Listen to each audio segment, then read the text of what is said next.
What is going on, y'all? This is Pay Me in Dividends, and today is February 21st, 2025. Now, this is going to just be a quick portfolio update.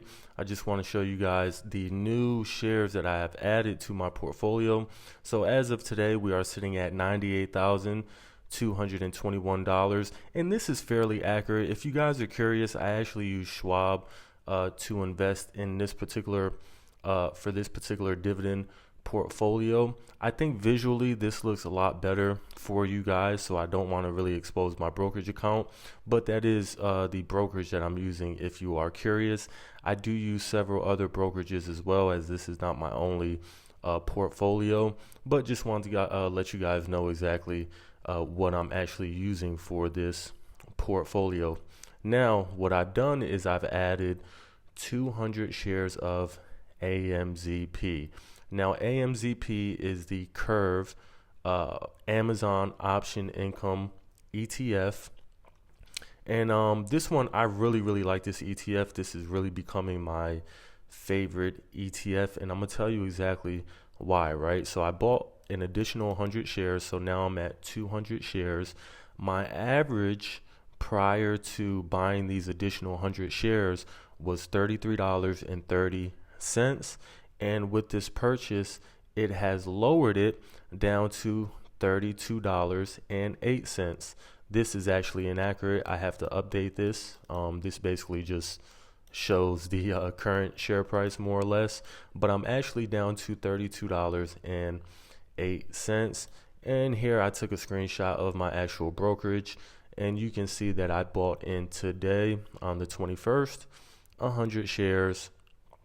It cost about $3,086.50. And yeah, so now I have 200 shares of AMZP.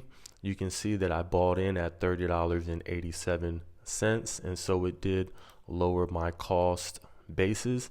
So now I have 200 shares. And just a quick refresher as to why I chose to invest in this ETF versus the Yield Max version. What we're going to do here is we have the 1-year chart pulled up, right? So as you can see, there's actually some capital appreciation here, right?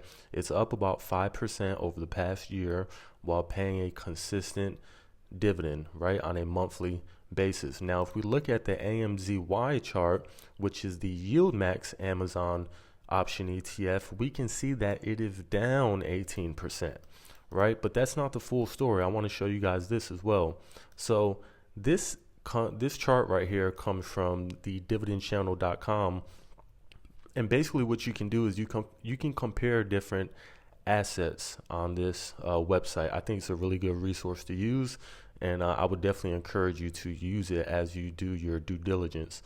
So what we have here is we have AMZP versus AMZY. Now, the first thing you'll notice on these charts is that they actually look very close, right? So, but let's really dig into the weeds and see what it actually is. So this right here is assuming a $10,000 investment with dividends reinvested. So if you take into account with dividends reinvested, basically total return, you can see that they are pretty much equal, right? But here's the game changer, right? So AMZP has actually increased in price, as we saw on the chart just a moment ago, while AMZY has decreased in price. Furthermore, we can also go down here and see that without dividends reinvested, AMZY has actually underperformed AMZP from KURV, right? We can see that the total return, assuming that no dividends were reinvested, is about a 50% return, whereas AMZY underperformed at 43%. So this basically tells the story that with a lot of these, option ETFs, it is almost a requirement to reinvest your dividends in order to keep up with the competition. And so basically, if you're in a position where eventually you want to live off of these ETFs, it may be more wise to pick something like AMZP, where you don't necessarily have to continue to reinvest the dividends, or maybe you can just reinvest a small portion, but you can actually withdraw those dividends and use that money right? Again, we can see with AMZY, it kept up here because the dividends were reinvested. But once you remove the dividend reinvestment, you can see that it does not keep up. So I just want to show you guys that, just as a reminder, that not all of these ETFs are created equally, and you really have to do your research as to how these ETF managers pick their strategies and how it performs over the long term.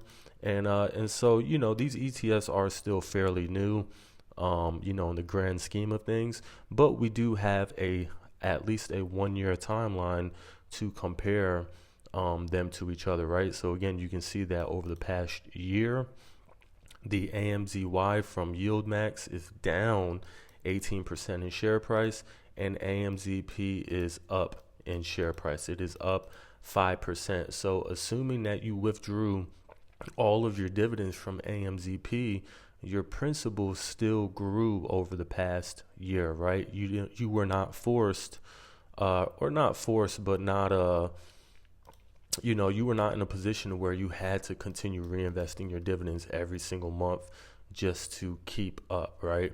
So I think that's just something to consider. You guys let me know in the comments, what do you guys think about AMZP? KURV has a bunch of other ETFs as well. You can see here they have Netflix, Apple, Microsoft as well. They have a Tesla one. So you guys let me know in the comments, what do you think? As always, I appreciate you guys stopping by the channel, and I will catch you in the next video.